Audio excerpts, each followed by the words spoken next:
Moment with us to talk more about that is our friend Mr. Bharat Singh. Bharat Singh ji, Indian national Congress के।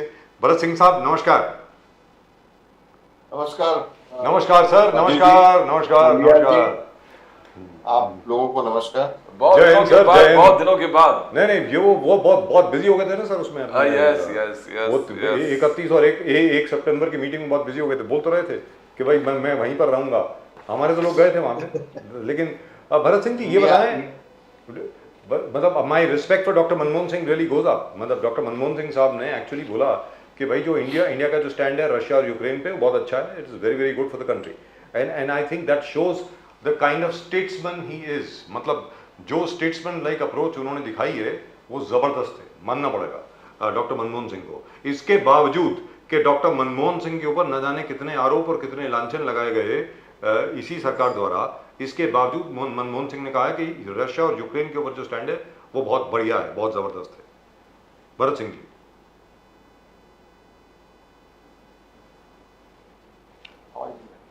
Sir आपको आवाज आ रही है? He can't hear. अभी आ रही है आवाज आपको? जी आ रही है। मैंने ये कहा कि डॉक्टर मनमोहन सिंह ने प्रशंसा की है भारत के यूक्रेन रशिया स्टैंड के ऊपर, और जिस प्रकार भारत ने रशिया से ऑयल खरीदने का निर्णय लिया कि भाई कोई भी हमको निर्देश नहीं दे सकता कि भारत कैसे बिहेव करेगा। मनमोहन सिंह जी ने भारत सरकार की प्रशंसा की है।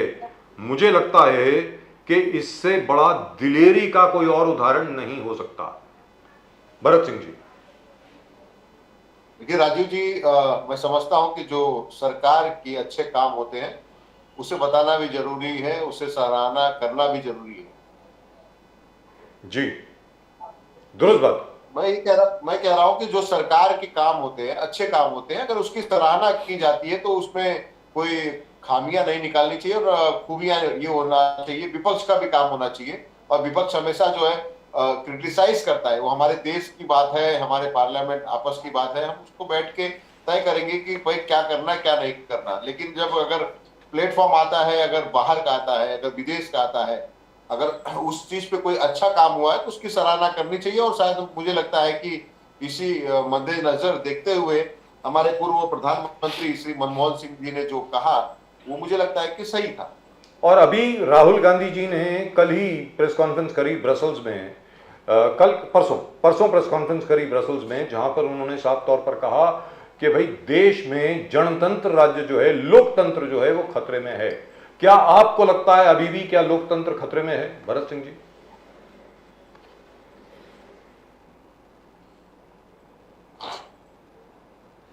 I don't think Mr. Bharat Singh can hear us. Can we solve this problem please? Why can't Mr. Bharat Singh hear me? Bharat Singh जी आपको आवाज आ रही है सर? कुछ कट के आ रही है आपकी आवाज। कट के आवाज आ रही है। Can we solve that problem please? Rahul Gandhi ji ने कहा है कि आज भी democracy is in danger in India. Brussels में उन्होंने ये कहा परसों। देखिए लोकतंत्र खतरे में है ये। जी बोलिए सर, बोलिए, वी कैन हियर यू। देखिए राजीव जी, ये हम आज नहीं पहले दिन से कह रहे हैं। सरकार जब से बनी है और 2019 के बाद तो एकदम ज्यादा ही लोकतंत्र खतरे में दिखाई दे रहा है।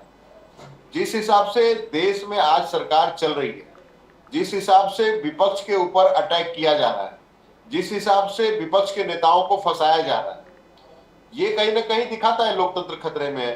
विपक्ष के नेता तो छोड़िए, देश के जब जज, सुप्रीम कोर्ट के जज अगर ये बाहर आके कहते हैं कि देश में सब कुछ सही नहीं चल रहा है, तो मुझे लगता है लोकतंत्र खतरे में है।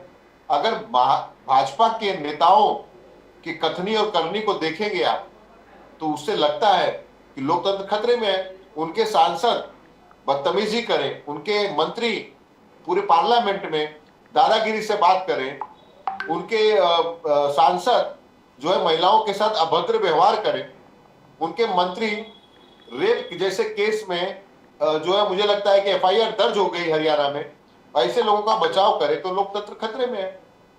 तो आज हरियाणा से लेके आप देखें मणिपुर तक जिस तरह से वारदातें हो रही हैं, जिस तरह से घटनाएं घट रही हैं, उससे कहीं ना कहीं लगता है। और उसपे ये है कि देखिए ये भाजपा के नेता हो या देश के प्रधानमंत्री, अगर जो मणिपुर में घट रहा है, एक बार भी उन्होंने जो है मुख्यमंत्री के खिलाफ एक शब्द नहीं कहा कि हमारे मुख्यमंत्री ने गलती की है कि नहीं की, उनका सपोर्ट करते हैं। तो लोकतंत्र खतरे में दिखता है कि भाई लोकतंत्र खतरे में है। भरत सिंह जी, इस G20 के माध्यम से BJP Narendra Modi ji prime minister का कहना है कि भारत विश्व गुरु बन जाएगा।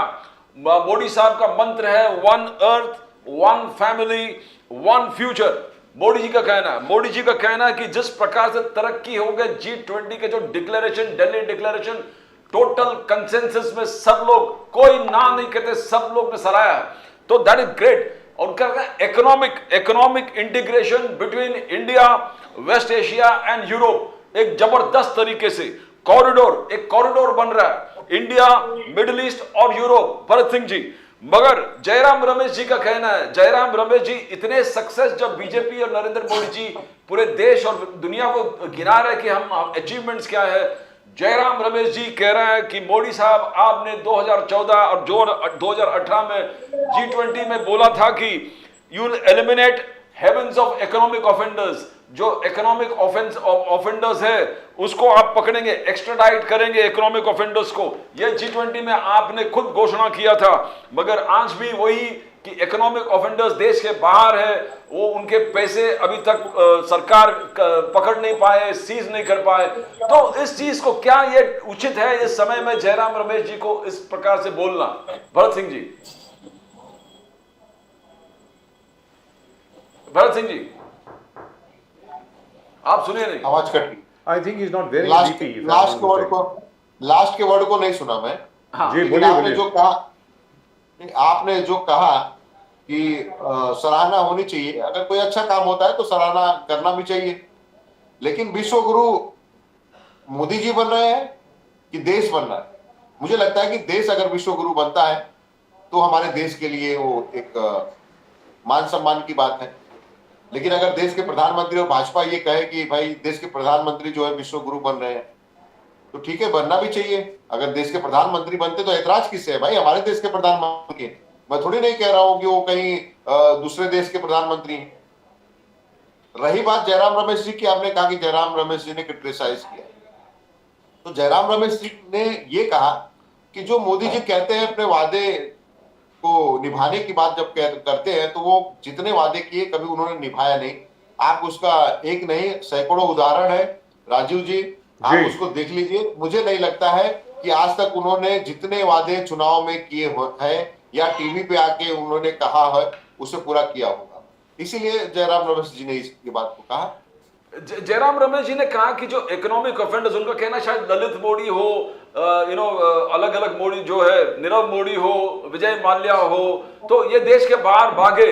और G20 में आपने कहा था कि ऐसे भगोड़े जो पैसा चुरा कर भागता है उनको एक कानून के अंतर्गत एक्स्ट्राडाइट होना चाहिए, मगर ये सब लंदन में बसे हैं। जयराम रमेश जी का कहना है कि ये इसमें कुछ हो नहीं रहा है, भारत देश इसको आगे बोल रहे हैं, बट लंदन से अभी तक कोई वापस नहीं आया, एक प्रोसीजर चल रहा है।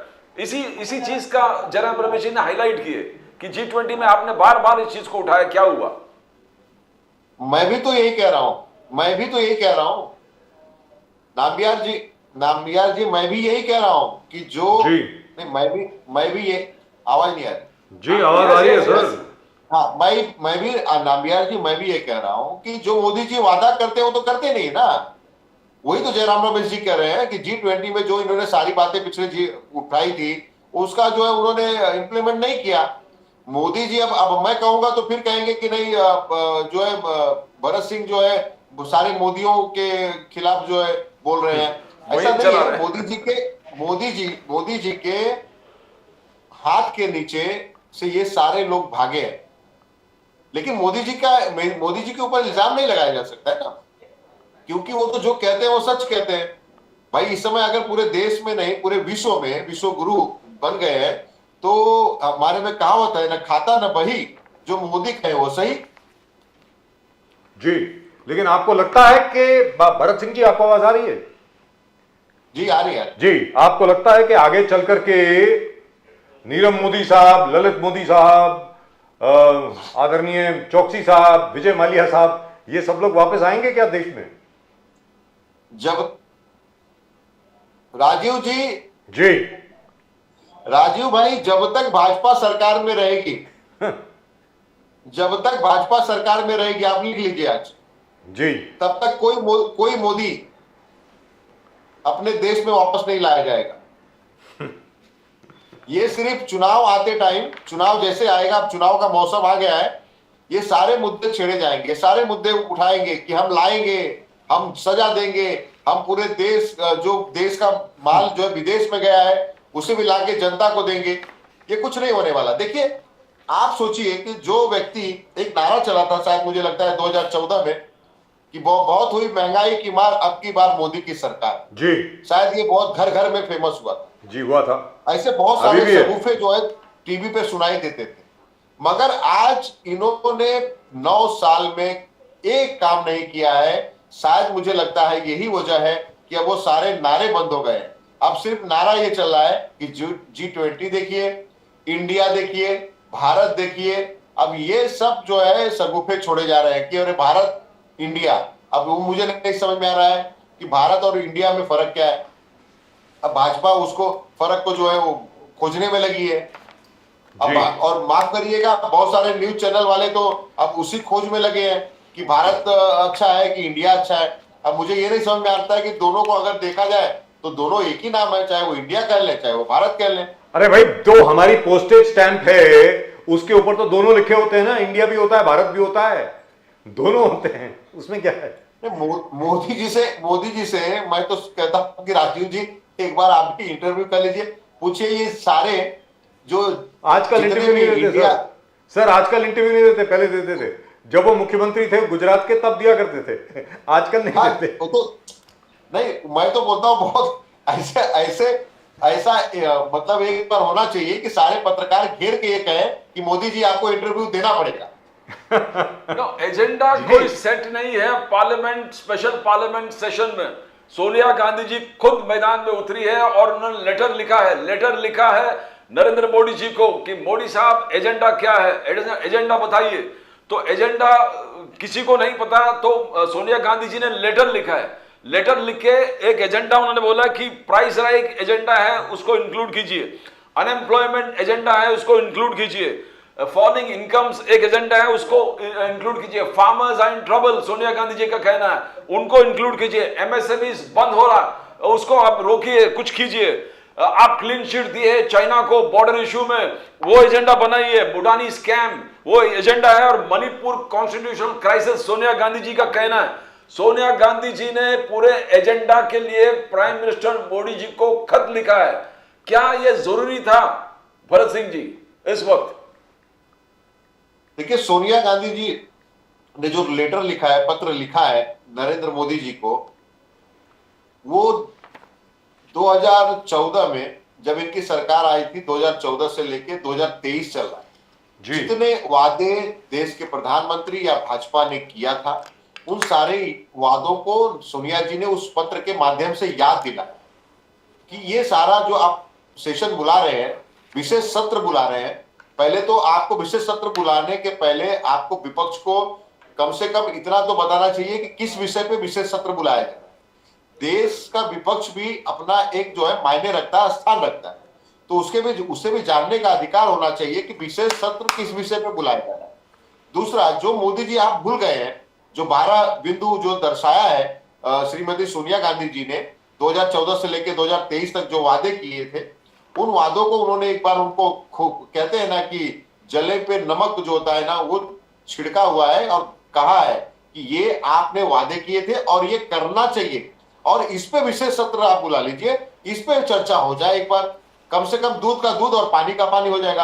अगर मोदी जी विश्वगुरु हैं तो विश्वगुरु तो वही बन सकता है ना कि जो बहुत अच्छा काम किया हो, जो बहुत अच्छा काम कर रहा हो, आगे चल के बहुत अच्छा काम करेगा, तो ये वही व्यक्ति कर सकता है। और इसीलिए हमारी नेता श्रीमती सोनिया गांधी जी ने पत्र के द्वारा जो है ये सारे मुद्दे उठाए हैं। अब देखिए कि वो करते क्या है। लेकिन भरत सिंह जी, यहाँ पर सोनिया जी का लिखना लाजमी भी है, क्योंकि उसका एजेंडा अभी तक सेट नहीं किया गया था, क्योंकि एजेंडा मालूम नहीं है, तो सोनिया जी ने ये लिखा कि भाई अगर आपके पास एजेंडा नहीं है तो ये एजेंडा ले लीजिएगा। वो बिल्कुल दुरुस्त बात है। लेकिन आपको लगता है कि क्या भारतीय जनता पार्टी कि जितने भी प्रवक्ता हैं, अधिवक्ता हैं, जितने भी नेता हैं, वो कभी भी कीमतों के ऊपर और नौकरियों के ऊपर कभी बात नहीं करते आजकल। ये क्या बात है? मतलब अरे भाई कीमतें बढ़ रही हैं तो बढ़ रही हैं ना, सबको मालूम है। आप क्या कर रहे हैं उनको नीचे लाने के लिए, इसके ऊपर कोई बात नहीं करता है। भरत सिंह जी। देखिए राजीव भाई, भाजपा और देश के प्रधानमंत्री देश की जनता का तेल निकालने बैठे हैं। जी। देश की जनता का तेल निकालने के लिए बैठे। भाजपा के प्रवक्ता नेता का तो बात ही छोड़ दीजिए, भाजपा के मुख्यमंत्रियों की हालात ये है कि वो एक शब्द जो है वो टीवी पे आके नहीं बोल सकते मोदी जी के खिलाफ। हाँ, लेकिन मुझे बहुत अच्छा लगा, मुझे दिखा एक ताकतवर नेता भाजपा में।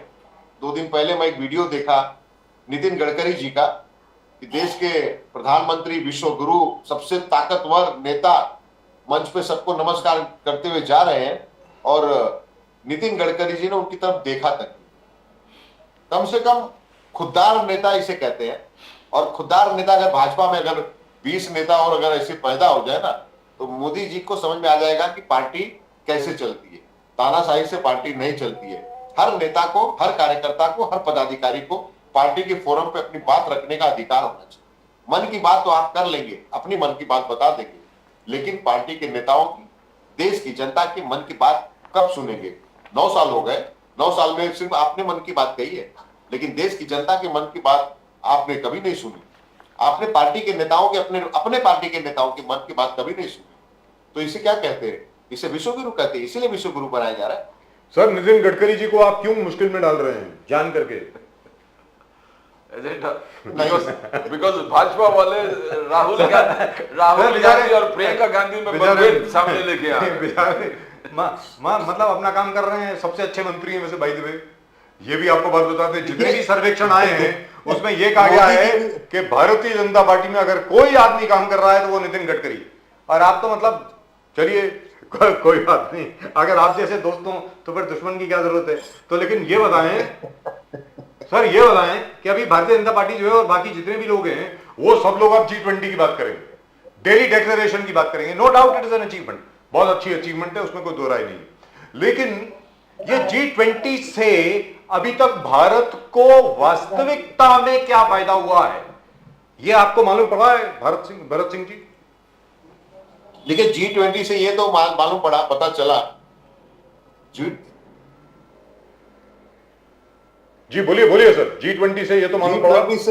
G20 से ये पता चला कि मुंबई में जब G20 हुआ था तो मैंने देखा पूरे मुंबई में जब गाड़ी लेके घूम रहा था तो सब जगह पर्दे लगा लगा के छुपाए गए थे। चारों तरफ पर्दों से ढक दिया गया था, कहीं बैनर से ढक दिया गया था।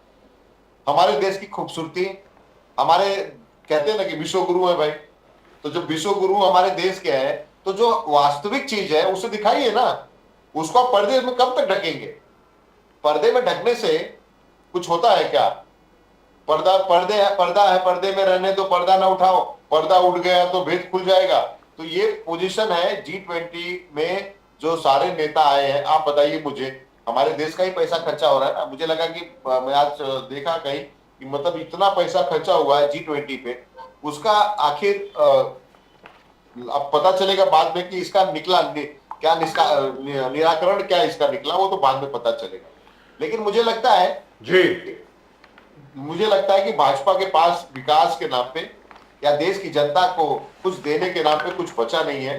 तो ये सब एजेंडा अब पूरे चुनाव तक, 8 महीने चुनाव को लोकसभा के बचे हुए हैं, तो मुझे लगता है कि ऐसे बहुत सारे एजेंडे आएंगे। तो भरत सिंह जी, अभी जो जनसंपर्क यात्रा आपकी चल रही है पूरे महाराष्ट्र में, जी, मतलब वर्षगांठ है भारत जोड़ो यात्रा की, तो जो जनसंपर्क यात्रा जो है उसके बारे में जरा कुछ बताएं। कहां तक पहुंचे, क्या हुआ, कितने लोगों से अभी तक मिल चुके हैं लोग, उसके बारे में कोई रिपोर्ट आई होगी आपको जरूर। जी देखिए, जन संवाद यात्रा जो हमारे नेता जन संवाद यात्रा, नाना पटोले जी, नाना पटोले जी के नेतृत्व में, महाराष्ट्र अध्यक्ष हमारे जो नाना पटोले जी, उनके नेतृत्व में जो जन संवाद यात्रा इस समय निकली हुई है, बहुत अच्छा उसका रिस्पांस मिल रहा है पूरे महाराष्ट्र में। आप नांदेड़ में चले जाइए, मराठावाड़ा में, वहां पे अशोक चौहान जी देख रहे हैं। आप नागपुर में चले जाइए, तो वहां पे जो है हमारे जो अध्यक्ष नाना पटोले जी हैं वो दिख रहे हैं, विरोधी पक्ष नेता जो अभी बने विजय वट्टीवार जी वो दिख रहे हैं। आप आ जाइए अगर उत्तर महाराष्ट्र में, तो वहां पे जो है हमारे नेता बाला साहब थोरात जो है उनके पास कमान है। तो ये एक तरह से देखा जाए, आप फिर उसके बाद आ जाइए, अगर आप यहाँ आते हैं कोंकण की तरफ और थाना पालघर अगर लेते हैं न्यू बॉम्बे, तो वहां पे जो है नसीम खान जी के नेतृत्व में इस तरह से जो जन संवाद यात्रा जनता के बीच में हम सब जब लोग जा रहे हैं, तो जनता के मन में एक रोष है, आक्रोश है, और वो कहीं ना कहीं भाजपा के खिलाफ है। जनता को ये, महाराष्ट्र की जनता को ये कतई नहीं पसंद आ रहा है कि जो आज राजनीति हो रही है महाराष्ट्र में, जिस तरह से तोड़फोड़ हो रहा है महाराष्ट्र में, जिस तरह से किसान परेशान है, जिस तरह से प्याज का उनको जो है दाम नहीं मिल रहा है, टमाटर के 200 बिकने के बाद में भी किसानों को भाव नहीं मिला, ये सारे चीज, कपास वाले जो कपास के किसान है वो परेशान है, बारिश ने तो उस पर और भी जो है गजब ढा दिया। तो ये सारे चीजों के खिलाफ जनता एक तरह से महाराष्ट्र की लामबंद हो रही है, सरकार के खिलाफ एक बिगुल फूंक दी है। और ये देखिएगा कहीं ना कहीं आने वाले चुनाव में, जब यहाँ पे विधानसभा का चुनाव होगा, तो महाविकास आघाड़ी की जो हमारी युति है वो एक मजबूत और बम्पर सीटों से हम सरकार बनाएंगे। भरत सिंह जी, अब आप, क्योंकि आपने बात करी दी है वो, और आपने जो रिस्पांस मिल रहा है उसके बारे में बात करी, मराठा आरक्षण के बारे में आप क्या कहेंगे? क्योंकि सोमवार को शायद जीआर निकल रहा है मराठा आरक्षण के लिए, तो क्या ये असलियत है या एक लॉलीपॉप है? सर बताएं प्लीज। देखिए, लॉलीपॉप सरकार तो दे रही है, केंद्र में सरकार किसकी है भाई? नरेंद्र मोदी जी की है जी। 50% के ऊपर 50% के ऊपर आरक्षण जब तक केंद्र नहीं बढ़ाएगा, जब तक इसको हाउस में नहीं लाएगा, तब तक इस पे कुछ किया नहीं जा सकता है। तो देश के प्रधानमंत्री चुप क्यों बैठे हैं भाई? देश के प्रधानमंत्री को, और भाजपा, यहां भी शासन भाजपा का है ना, वहां भी शासन भाजपा का है। मराठा आरक्षण अगर 2 साल छोड़ दिया जाए, तो देखा जाए 2014 से लेके आप 2023 तक तो भाजपा ही है ना सरकार में। तो जब आप दोनों जगह सरकार में हैं, तो आप इस पे जो है इसको 50% से ज्यादा कोटा क्यों नहीं कर रहे हैं? करके उनको भी आरक्षण दिया जाए बिना किसी छेड़छाड़ के। अगर मराठाओं को भी अगर आरक्षण मिलता है और जो उनकी मांग है, तो क्या बुरा है इसमें? तो कहीं ना कहीं भाजपा ये चाहती नहीं है, अगर उसकी देने की इच्छा शक्ति नहीं है, और इसी वजह से जो है आप देखिए लॉलीपॉप दिया जा रहा है। तो इसका मतलब ये हुआ, ये जीआर जो है ये भी सुप्रीम कोर्ट के टेस्ट में फेल हो जाएगा जैसे पहले फेल हुआ है। जब तक संसद में विशेष कानून नहीं लाया जाएगा, इसको आरक्षण को नहीं बढ़ाया जाएगा। जी सुनाई जी, सुन रहे हैं sir, we can hear you Bharat Singh ji, आपकी आवाज आ रही है। जब तक आप संसद में विशेष विधेयक बिल नहीं लाते इस आरक्षण के मुद्दे पे, इसको नहीं बढ़ाते हैं, तब तक जो है ये कोर्ट में नहीं टिकेगा। करेक्ट प्रदीप। भरत सिंह जी, जनरल डायर कौन है? ये बार बार संजय राउत, आपके जो इंडिया के घटक दल है शिवसेना, उद्धव बाला साहेब ठाकरे ग्रुप पूछ रहे जनरल डायर कौन है? लाठी चार्ज का आदेश किसने दिया? जनरल डायर कौन है? आज जितने पुलिस वाले प्रशासन के लोग बहुत सारे सस्पेंड हो गए। राज ठाकरे जी वहां पर गए थे, बोले कि हमें प्रशासन के लोगों को या पुलिस वालों पे नहीं होना चाहिए, इनके पीछे जो चार्ज बोले थे, जो जिसने इशारा दिए लाठी मारने का, उनको माफी। तो इस प्रकार जो हुआ वो किस प्रकार से देखते हो? क्या आप भी यही मांग कर रहे हो कि जनरल डायर कौन है? भरत सिंह जी देखिए, इतनी बड़ी घटना घटती है महाराष्ट्र में, मराठा समाज के लिए, अपने हक की लड़ाई लड़ने के लिए अगर कोई व्यक्ति बैठा है, वो भी शांति से बैठा है, और उसके बाद अगर लाठीचार्ज होता है, तो नामयार जी बिना ऊपर के आदेश के लाठीचार्ज कोई पुलिस नहीं करती है। उनको क्या पड़ी है? उनको क्या पड़ी है कि अपने भाइयों पे लाठीचार्ज करें, अपनी बहनों को मारे? उनको इसमें कोई दिलचस्पी नहीं, जब तक उनको प्रेशर नहीं आता। हम ये पूछना चाह रहे हैं कि जनरल डायर है कौन? किसने आदेश दिया? क्योंकि बड़े अधिकारी या बड़े नेता के आदेश के बगैर हो नहीं सकता है। तो कहीं ना कहीं गृह मंत्रालय किसके पास है?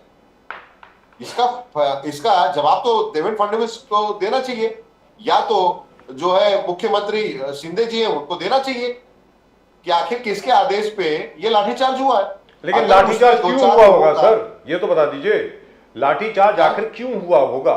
ये तो मतलब राजनीतिक तौर पे आत्महत्या करने वाली बात हो गई ना, कि अगर आप मराठा आरक्षण पे, उपोषण पे जो लोग बैठे हैं उन पर लाठीचार्ज करें सर।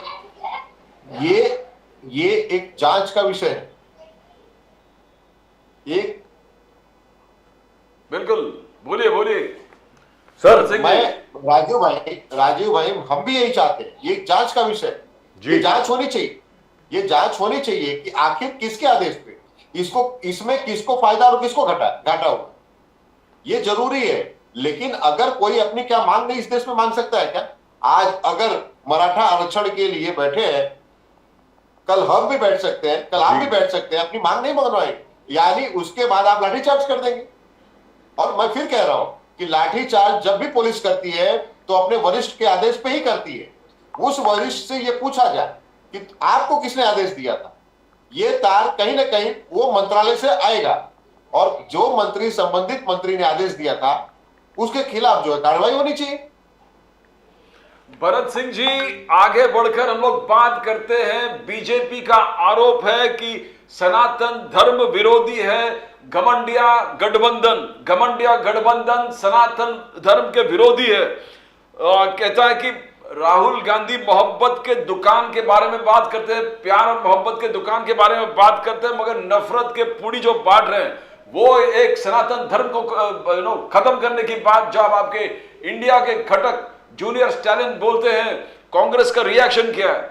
यहां पर वसुधैव कुटुंबम की बात कर रहे हैं और आप सनातन धर्म को नष्ट करने की बात कर रहे हो। अगर कुछ खामियां है तो उस खामियां पर आप बोलिए। आप पूरे सनातन धर्म को वायरस के साथ, कोविड के साथ, मलेरिया, डेंगू के साथ और बोले इसको खत्म करना चाहिए, तो ये कहां तक सीमित है? इसका विरोध तो खुद उद्धव बाला साहब ठाकरे जी कहा कि 90% हिंदूज है इस देश में, और जूनियर स्टालिन को इस चीज का ध्यान रखना पड़ेगा। कैसे देखते हो, क्या घमंडिया सरकार सनातन धर्म विरोधी है? भरत सिंह जी। देखिए, ये स्टालिन के पुत्र का अपना व्यक्तिगत मत हो सकता है, ये कांग्रेस पार्टी का मत नहीं है, ये इंडिया का मत नहीं है। इंडिया में जो भी गठबंधन में शामिल लोग, जितने भी नेता हैं, ये उनका अपना व्यक्तिगत, उनका कोई मत नहीं है। ये स्टालिन के पुत्र का अपना व्यक्तिगत मत हो सकता है। हमने पहले ही कहा, पहले दिन कहा, हमने उससे, हमारा उसमें कोई लेना देना नहीं। अगर कोई कहता है तो ये आप उनसे पूछिए। दूसरी चीज, भाजपा के नेताओं ने कितनी बार, कितनी दफा जो है आरोप लगाए, बार बार बोला है, लेकिन उस विषय पे कोई ना बात करता है, ना मीडिया बात करती है, ना कोई दिखाता है। तो ये देखिए, मैं समझता हूं कि मैं भी हिंदू हूं, सनातनी धर्म वाला हूं, तो मुझे लगता है कि कोई भी व्यक्ति आजाद है इस देश में अपना अपना जो है धर्म का पालन करने की। जी। किसी भी धर्म को, किसी भी धर्म जाति को ठेस पहुंचाने का अधिकार किसी को नहीं दिया गया है। तो स्टालिन के पुत्र जी को यह समझना चाहिए कि कम से कम कोई भी, आपका अपना धर्म हो सकता है, आप अपने धर्म को मानिए, बाकी के जो लोग हैं वो अपने धर्म को मान रहे हैं, लेकिन आप अगर किसी समाज के विषय पे इस तरह से बोलेंगे तो वो ठीक नहीं। जी जी। तो एमवीए का किस प्रकार से होगा भरत सिंह जी? बिकॉज हम लोग जिस प्रकार से देख रहे हैं, कोई निर्णय नहीं हो रहा है। जहां शिवसेना का जो फूट हुआ उसमें कोई निर्णय ठोस नहीं हो रहा है। यहाँ शरद पवार जी, एनसीपी फूट गया, वहां पर कुछ निर्णय नहीं हो रहा है। और अजित पवार, सुप्रिया सुले ने ये आगे जाके कहा कि उनको डेट, जब प्रफुल्ल पटेल ने कोई डेट बोला कि इस डेट में कुछ होने वाला है, साइन सिंबल सब अजित पवार जी के पास जाएंगे। तो आप इसको कैसे देखते हो? फिर संजय राउत जी आगे जाके कहता है कि हमारे जो स्पीकर है असेंबली के, वो गोविंदा में नाच रहे थे, वो नाचना ठीक नहीं है। तो ये सब कैसे देखते हो भरत सिंह जी, आलोचना जिस प्रकार से हो रहा है? देखिए, एक चीज समझिए नाम्बिया भाई, आज चुनाव के नतीजे आए, 7 राज्यों में 7 सीटों पे जो चुनाव हुआ जी। वो नतीजे आपको सब कुछ बताएगा कि टीम इंडिया की मजबूती और टीम इंडिया के साथ आने पे हमने दो जगह उत्तर प्रदेश का ब्रांड कहते हैं कि नरेंद्र मोदी और योगी आदित्यनाथ घोसी सीट पे 47,000 वोटों से ज्यादा हम जो है मार्जिन रख के चुनाव जीते, जी जहां पे उनकी अपनी ताकत, मतलब कहते हैं कि भाई योगी और मोदी के आगे तो कुछ बात ही नहीं हो सकती है, सीट तो सब हम ही जीतेंगे, पूरा चुनाव आप जीतेंगे। आप इसी से अंदाज लगा लीजिए कि 7 सीट में से 2 सीट जो है भाजपा की थी, वो भी हमने जीता, हमने लिया। तो आगे आने वाले चुनाव में, आने वाले समय में आपको दिखेगा कि जो टीम इंडिया के अलायंस है, देखिए हम जो है बेंगलोर में 26 थे, मुंबई पहुंचते पहुंचते 28 हो गए हैं। अभी मुझे ऐसा लगता है कि अगली मीटिंग हमारी जो है वो है भोपाल में होने वाली है, तो मुझे लगता है वहां पहुंचते पहुंचते हम 30 हो जाएंगे, 30 की संख्या हो जाएगी। तो हमारा कुनबा जो है वो बढ़ रहा है, और ये बढ़ते हुए कुनबे से मोदी जी और भाजपा पूरी तरह से घबराई हुई है, इसलिए बार बार जो है मोदी जी घमंडिया का सब इस्तेमाल करते हैं। तो ये सब वो ठीक है, करने दीजिए, हमें उससे कोई फर्क नहीं पड़ता है। हमें ये पता है कि भारत और इंडिया और भारत एक है, हम मिलके अपने देश की जनता का कैसे भला हो, हम उस विषय को सोच रहे हैं। अब ये एजेंडा धीरे धीरे तय होगा, एजेंडे में हम लोग किस एजेंडे पे लड़ेंगे, क्या क्या हमको कैसे लड़ाई आगे लड़ना है, ये सारा तय हो आएगा। पहले तो राजीव भाई समझ आप जानते हैं कि पहले तो ये था कि कोई मानने को तैयार नहीं था कि ये सब एक प्लेटफॉर्म पे आएंगे। अब तो एक प्लेटफॉर्म पे आके और हम अपना काम भी शुरू कर दिए, और उसका नतीजा 7 जो विधानसभा का सीट का चुनाव हुआ उसमें नतीजा दिखा आपको। जी दुरुस्त बात। लेकिन ये नतीजे जो आए, परिणाम जो आए, आपके लिए तो बहुत एनकरेजिंग है साहब। वो जो त्रिपुरा की अगर 2 सीटें निकाल दी जाएं तो भारतीय जनता पार्टी को तो काफ़ी धक्का लगा है, क्योंकि एक तो घोसी की सीट वहाँ दारा सिंह चौहान साहब को वो अपनी पार्टी में ले आए थे, और वेस्ट बंगाल में जो उनकी खुद की सीट थी वो टीएमसी ने जीत ली है, और केरल में तो ओमन चांडी साहब के जो सुपुत्र हैं चांडी ओमन, वो जीत के आ गए हैं। कांग्रेस की जीत हुई है केरल में, तो मतलब आपके लिए तो काफ़ी अच्छा रहा है, ऐसी कोई बात नहीं है। बीजेपी ने उत्तराखंड की अपनी सीट जीती है, जो उन्हीं की सीट थी वो उन्होंने जीती, ये उस पर कोई दो राय नहीं।